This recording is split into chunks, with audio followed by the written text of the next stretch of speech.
ॲलोवेराचं झाड आहे हे एक. आता हे मी जमिनीमध्ये लावते आहे. ॲलोवेराच्या झाडाला एका झाडापासून अनेक होतात ते प्लांट. असे छोटे छोटे त्याच्या फांदीला पण झाडं हे येतात.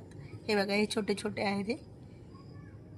हे मी एका झाडापासून हे बघा हे असे खूप सारे हे बघा हे छोटे हे असे मी एवढे केलेले आहेत. आणि हे हवा शुद्ध करते. ॲलोवेरा हे स्किनसाठी पण खूप छान आहे. हे आयुर्वेदिक प्लांट आहे. तुम्ही पक्का लावा.